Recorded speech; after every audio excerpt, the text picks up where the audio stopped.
떠올리기만 해도 좀 가슴이 아픈 아동학대 사건이 있었습니다. 네. 경찰청장도 대국민 사과를 했는데요. 양천경찰서에 3번이나 신고가 접수됐음에도 불구하고 처리가 안 되고 결국 숨지게 한 이 경찰분들도 뭐 일부러 수사를 진행 안 하던가 그런 건 없을 거고 그 당시 현장에서는 그런 것들을 확인하기가 경계선에 있는 것들이 너무 많은 거예요. 네. 미국의 이제 FBI 같이 연방수사국처럼 전체적으로 이제 수사하는 걸 전담 부서를 따로 만듭니다. 직접적으로 우리하고 이해관계가 얽힌 내가 피부로 느끼는 부분이니까 시민들 입장에서도 관심은 많을 것 같아요, 계속해서.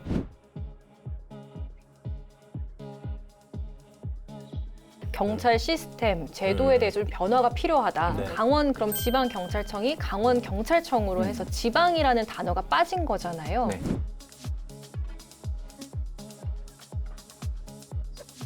땡땡 당에서 활동하는 사람 아니냐, 네. 방송에 출연할 깜냥이 되냐. 공수처도 생겼지만 네. 또 검경 수사권 조정에 있어서 검찰이 이거 나중에 할 얘기인데 지금 다 얘기하네. 얘기해. 검찰이 수사를 할 수 있는 범죄를 6개를 지정을 했어요. 경찰청에서 추천 몇 명, 뭐죠 추천 몇 명 해가지고 거기서 이제 하는 거기 때문에 영향력을 행사하거나 하면 큰일 나죠. 조심하셔야 돼요. 아, 예, 예.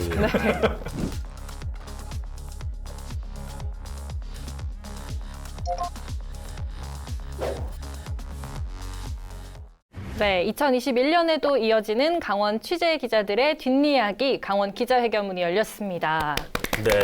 네, 오늘은 이무원 선배님, 강대규 변호사님과 함께합니다. 네. 반갑습니다. 네, 어서 네. 오십시오. 뭐 2020년 얘기 잠깐 해보면 지난해에 이무원 선배님의 이 캠프 페이지 부실 정화 이슈가 저희 강원 기자회견에서 시청률 2위를 기록을 네. 했습니다. 그리고 영광입니다. 또 한편으로는 이 조회수의 댓글 담당하시는 거 강대규 변호사님이 네. 댓글 소환력이 엄청나시더라고요. 그래서 올해도 좀 기대를 해보겠습니다. 오해를 많이 받긴 했는데 뭐 결국은 그것도 다 우리 시청자들, 네. 또 뭐 네. 구독자들의 관심이라고 네. 보고 다만 이제 그거를 우리는 어떻게 날 것 그대로 얘기하면서 심의를 안 걸리고 하느냐 그런 거 좀 주의를 좀 부탁드리겠습니다. 지난번 연말 방송 저는 댓글이 있는 줄 몰랐다가 아. 연말 네. 방송을 보다가 댓글 말씀하셔서 찾아봤어요. 네. 아, 보셨구나. 가장 처음 본 댓글이 네. 강대규 변호사 뭐 땡땡 당에서 활동하는 사람 아니냐, 네. 방송에 출연할 깜냥이 되냐.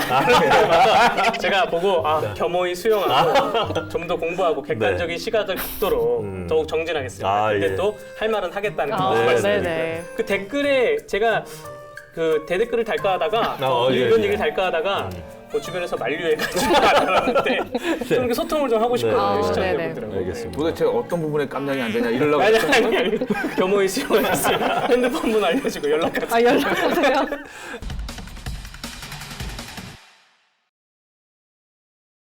오늘은 또 임원 선배님 오신 김에 저희가 2021년 달라지는 경찰 서비스에 대해서 좀 이야기를 나눠볼까 합니다. 경찰 서비스, 네, 치안 서비스. 네, 얼마 전에 좀 떠올리기만 해도 좀 가슴이 아픈 아동학대 사건이 있었습니다. 네. 경찰청장도 대국민 사과를 했는데요. 그래서 그렇죠. 많은 분들이 이제 경찰 시스템, 제도에 대해서 좀 변화가 필요하다. 네. 뭐 이런 말이 나왔습니다. 좀 어떻게 보세요?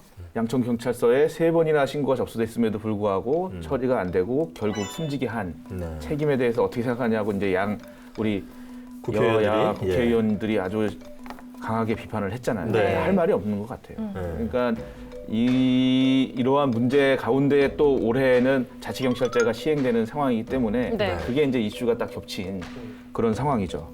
그러니까 자치경찰제라 하면 우리 지역 내에 일어나는 가장 가까운 데서 의지하고 치안을 책임지는 그 책임을 지역에다 주겠다는 건데 가장 근처에 있는 경찰에 신고를 했는데 그게 무산이 된 사례가 시작도 전에 나온 거라서 아마 상당히 이제 경찰로서는 좀 경각심을 갖게 하는 그런 사건이 아니었을까 이렇게 생각하고 있습니다. 네. 변호사님 이 이번 사건 어떻게 뭐 보세요? 법이나 제도가 가정 안까지 들어가야 되냐에 대해서 법학자들도 굉장히 많은 논란이 있었거든요. 그동안 뭐 가정 폭력, 뭐 혹은 뭐 부부싸움 같은 네. 거, 혹은 이런 뭐 아이 양육, 교육에 대해서 아동학대. 아동학대 그 극단적으로 가면 아동학대인데 그 아동 체벌까지 뭐 보면 국가가 이거를 개입을 해야 되냐. 근데 이제는 우리 국민 시각이 네. 국가가 적극적으로 개입을 해야 된다는 것으로 많이 그 사회적인 그 합의체가 있는 것 같고요. 다만 이 경찰분들도 뭐 일부러 그 수사를 진행 안 하던가 그런 건 없을 거고 일선 경찰분들이 이런 걱정이 있습니다. 가정일에 개입을 하다 보면 민원 제기를 너무 많이 받는 거예요. 폭력 사건이나 뭐 교통사고 같은 거는 당연히 일어나는 사건이니까 그 수사라는 거에서 민원은 안 받는데 가정 내 가정 폭력이나 부부싸움이나 아이 양육에 대해서 경찰권이 들어가면 민원 제기를 너무 많이 받는데 그 민원 받는 경찰에 대한 보호 장치가 없습니다. 뭐 국가에서 무료로 뭐 법률을 시행해주던 뭐 변호사를 지원해주던가 그런 장치가 없어서 그런 제도적인 안전 장치가 있어야지 경찰들도 일을 할 수 있다 보고요. 하다못해 경찰관님들이 뭐 이게 액션캠을 달고 다니거든요. 네네. 그것도 다 본인 자비로 사는 거예요. 네. 그런 약간 좀 애매한 것이 있다는 거를 좀 말씀 좀 드리고 싶습니다. 그 충격적인 사건에 대해서 물론 뭐 우리 권역은 아니지만 네. 그 내용을 보다 보면 이해가 안 가는 부분도 많이 있고 일부는 또 전문가들이 나와서 이야기할 때는 그 과정을 봐야 되는 건데 우리가 너무 기사의 제목만 보고 흥분하는 경향이 없지 않아 있어요. 그래서 사실은 그 3번의 어떤 과정 속에서 제한적인 것들이 있더라고요. 경찰관이 그 현장에 출동했을 때 아동보호 전문기관 또 사회복지 전문 담당관들하고 같이 가는데 그 당시 현장에서는 그런 것들을 확인하기가 정황만 가지고 뭔가 강제로 수사를 하거나 강제로 뭔가 조사를 하기에는 또 제한적인 게 경계선에 있는 것들이 너무 많은 거예요. 네. 이게 가정폭력으로 봐야 되는 건지 아동학대로 볼 수 있는 건지 아닌 건지 그러니까 이런 과정들이 우리도 지금도 아직까지 논란이 이루어지는 거고 공론화 과정에 있기 때문에 아까 이제 우리 강 변호사 얘기하신 것처럼 이번에 자치경찰이 출범하면서 이런 세세한 부분들까지 하나하나 우리 사회 속에서 이해가 가면서 이제는 경찰권이 분명히 발동이 돼야 되는 부분까지 이른다면 제도화를 하고 마찬가지로 현장 출동하시는 경찰관에 대한 그런 제도적인 보호 장치까지 필요하지 않나 이게 아주 잘 지적하신 것 같아요. 네, 그래서 이번 사건을 계기로 좀 대응 시스템을 개선해야 된다라는 네. 목소리가 좀 높아지고 있는데 그 여기서 강조된 부분이 이제 시도 자치경찰 간 협력 체계였습니다. 그래서 올해 1월 1일부터 이 자치경찰제라는 게 도입이 됐다고 하는데 네. 이게 뭔지 먼저 좀 설명해 주실까요? 일단 경찰 사무라고 하면은 지금은 2개의 사무로 나뉘어져 있죠. 그러니까 조직을 보면은 경무, 뭐 보안, 정보 이렇게 일부로 나뉘어 있고 네. 네. 2부가 이제 수사, 네. 형사 그리고 우리가 알고 있는 생활 안전, 뭐 교통, 경비 네. 이런 게 돼 있어요.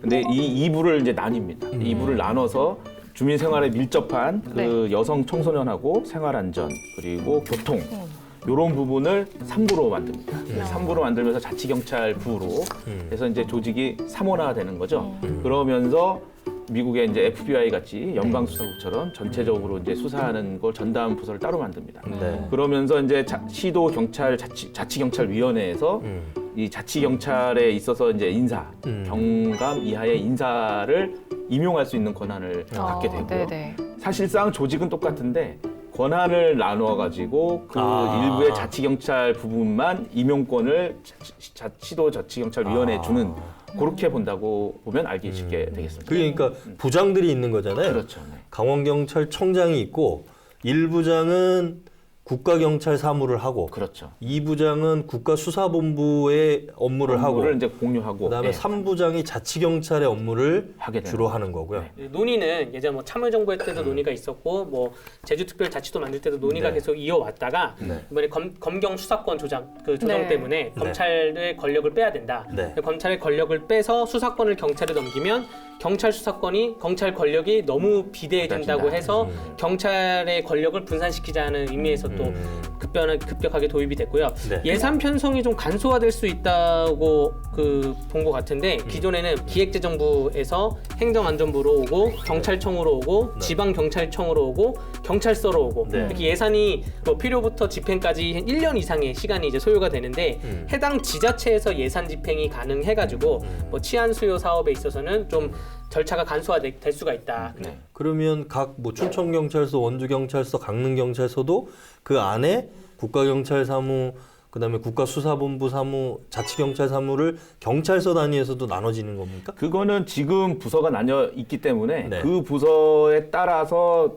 그 관할 말하자면 상위 부서가 기관이 달라지는 거죠. 아. 그러니까 지구대하고 파출소는 다 자치경찰 사무로 이제 전환이 됩니다. 지구대하고 파출소 같은 경우에는 근데 그게 뭐 강릉경찰서 안에 있는 지구대하고 파출소를 떼가지고 강릉시에 소속이 되고 이런 건 아니잖아요. 그런 건 아니죠. 그럼 앞으로는 이게 이제 분화가 될 수도 있고 뭐 그런 과도기라고 좀 봐야 되는 겁니까? 그렇죠. 그러면 저희로서는 일단 경찰청도 그렇고 정부도 그렇고 설명하는 거는 크게 변하는 건 없다. 근데 그달이 있지만 지휘 체계하고 인사 임용권자하고 그 정도가 변하는 거고 뭐 그렇게 지금의 사무가 크게 바뀌는 거. 다만 아까 말씀하신 대로 예산 내려오는 거 간소화 그리고 이제 보고 체계가 간소화되기 때문에 직접 대응하는 속도가 빨라진다는 점 그런 점에서 이제 변화가 있다는 거죠. 그러니까 뭐 예를 들어서 지금 강원도지사가 강원도 경찰자치위원장을 임명하고 뭐 이런 겁니까? 공수처도 생겼지만 네. 또 검경 수사권 조정에 있어서 검찰이 이거 나중에 할 얘기인데 지금 다 얘기하네.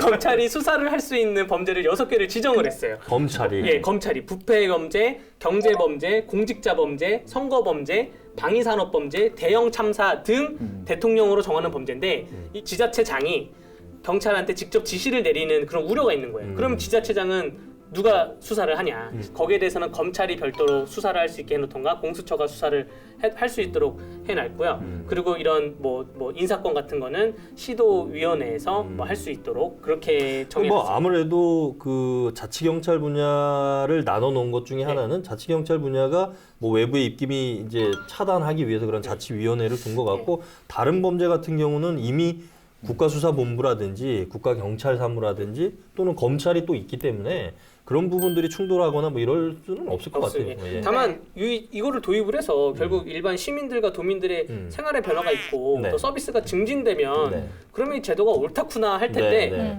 우리 도민들의 큰 변화는 없습니다. 예. 경찰 내부 조직의 변화가 엄청 많은 거예요. 똑같은 인력에 똑같은 부서에 뭔가 지휘권을 받냐 안 받냐 누구한테 받냐 이것만 달라졌기 때문에 시민들한테는 큰 변화가 없을 것 같습니다. 네, 이번에 좀 강원 그럼 지방경찰청이 강원경찰청으로 해서 지방이라는 단어가 빠진 거잖아요. 네, 그거의 의미는 뭘까요? 그거 뺨으로 해가지고 뭐가 크게 바뀌거나 뭐 위계 질서상에 뭐가 변화가 있거나 하는 건 전혀 없고요. 그 내부의 강원 경찰들의 지금 반응이나 좀 분위기는 좀 어때요? 내부의 반응이 별로 뭐 이게 아직 잘 모르는 분위기? 잘 모르겠어요. 이게 그 우려하는 반응 중에 하나는 과연 인사 쪽에 내가 생활안전이나 교통 이쪽으로 만약에 이제 배치가 되는 경우에 과연 승진에 유리할까 불리할까 하는 좀 그러한 관심이 좀 많아 보였고요. 그런 기사도 좀 있더라고요. 네. 네.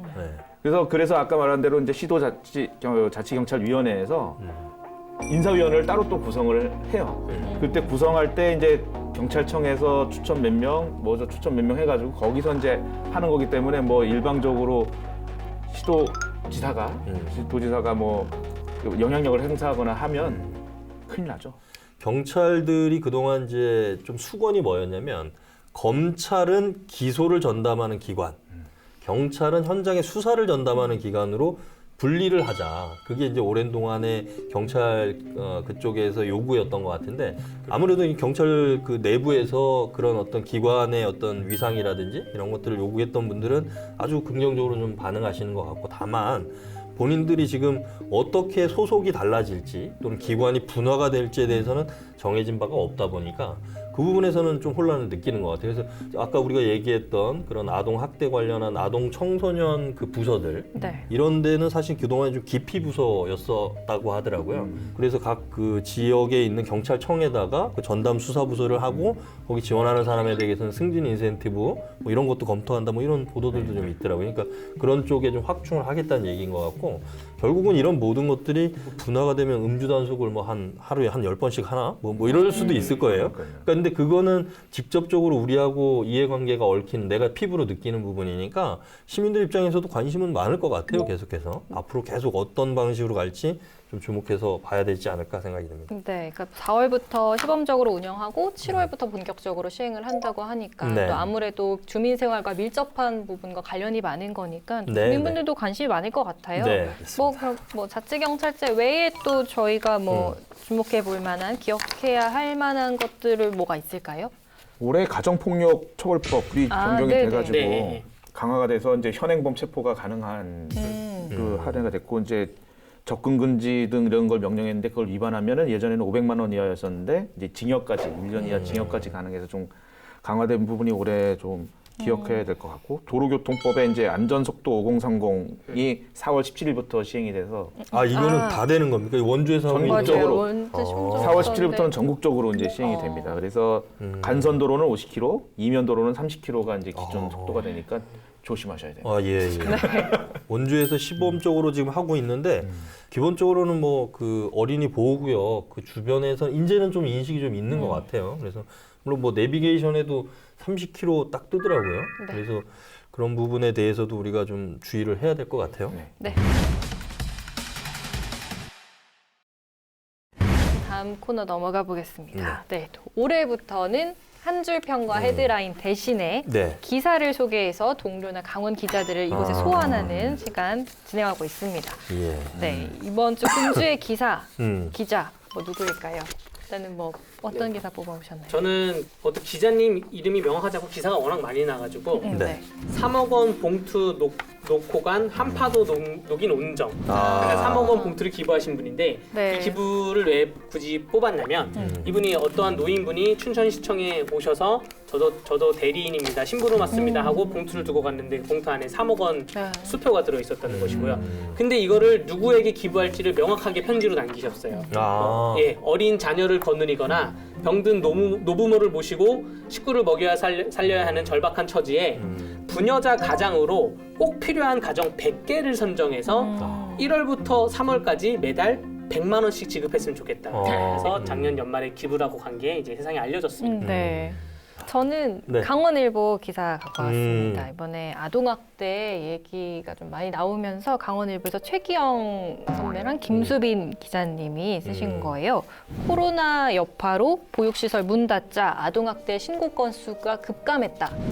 라는 내용의 기사였습니다. 원래 이 아동학대 신고가 매년 증가하는 추세였는데 네. 지난해는 감소를 했대요. 이게 왜냐하면 그동안 아동학대 의심 신고를 하는 72%가 교직원이나 강사였는데 아무래도 못 학교나 가니까. 학원이 문을 닫으니까 의무자가 이제 네, 기회가 신고를 할 없으니까. 수가 없는 거죠. 그래서 그것 때문에 아동학대 신고 건수가 좀 많이 줄었다. 아하. 근데 그런 그만큼 또 놓치는 아동학대가 많다는 걸 보여주는 그렇죠. 것 같습니다. 네. 이무원 기자님. 아 이거 어떡하지? 똑같은 기사인데 이게 말씀하신 그 기사 네네. 앞부분에 원래 일면 프론트면에는 학대 아동 1,300명이지만 전담 공무원조차 없는 시군 수두룩. 이게 강원도의 현실입니다. 아. 네. 그러니까 지금 3년간 3,982명이 학대를 당했는데 의심 신고의 86%가 실제 학대를 받았고요. 그런데도 불구하고 아동학대 전담 공무원 제도를 지난해 시행을 했거든요. 근데 18개 시군 중에 10개 시군에만 배치가 되고 아직 10개 시군은 배치를 안 했어요. 아. 근데 배치된 곳도 대부분 이수를 못한 경우가 많고 그래서 이제 전문성이 조금 떨어질 수 그렇죠. 있죠. 그리고 더 안타까운 거는 이곳에 가면 네. 아동학대 사례는 꼭 밤에 새벽에 막 일어나요. 그러니까 거의 24시간 근무를 하는 체력이 기피 부서가 되는 상황이에요. 그러니까 여기는 아까 말씀하신 대로 뭔가 인센티브나 뭔가 배려가 되지 않으면 다 기피하는 상황이 되니까 그런 것까지 고려한 앞으로의 시책이 좀 마련이 돼야 될 것 같습니다. 저는 이게 좀 뭐 주제하고 조금 연관은 없는데 제목은 이렇습니다. 도청사 현 부진의 신축 리모델링 사실상 확정. 이렇게 이제 기사를 썼어요. 강원도민일보의 박명원 기자님이 쓰신 건데 내용은 그렇습니다. 이게 이제 강원도가 문화재 표본 조사를 현 청사 부지를 대상으로 해서 문화재 표본 조사를 했는데 문화재가 출토되지 않았다. 그래서 기술적으로는 현 부지에 새로 도청사를 신축하거나 리모델링하는 것들이 문제가 없다. 그래서 사실상 확정이 됐다 이렇게 돼 있더라고요. 그래서 일단은 문화재 표본 조사를 해서 문제가 없는 걸로 나왔다는 거고 강원도의 입장은 그 외에는 검토한 바가 없다 이렇게 된 거예요. 그래서 저는 이제 이 후속 기사들이 이제 많이 나올 것 같아서 이 기사를 이제 찝었는데 강원도가 정치적인 논란에 휘말렸었잖아요. 총선 전에 막 총선 국회의원 나오셨던 후보들이 우리 지역에 강원도청을 유치하겠어. 뭐 이런 이제 공약들 많이 내세웠는데 이런 것들 속에서 오히려 도민들의 갈등, 지역 간의 또 분열 뭐 이런 게 있을까봐 그러면 복잡하게 하지 말고 현재 있는 강원도청을 깨끗하게 밀고 그 부지에 새로운 청사를 짓는 걸로 방향을 잡은 게 아닌가. 그러면 뭐 춘천에 어디로 짓네, 뭐 화천에서 유치하네, 횡성에서 유치를 하겠네, 뭐 이런 얘기들은 일단 피해가는 거 아닌가. 뭐 이런 걸로 좀 이해를 하고 있는데 이거는 후속적으로 저희도 취재를 해보고 좀 걱정스럽네요. 네. 이게 조금 핫한 기사인 것 네. 같아서 네. 일면에서 딱 나왔죠. 네. 맞습니다. 이상입니다. 네. 속 시원하게 할 말은 하자. 강원도 열혈 기자들이여 눈치 보지 말고 강원 기자회견으로 모이세요. 모이세요.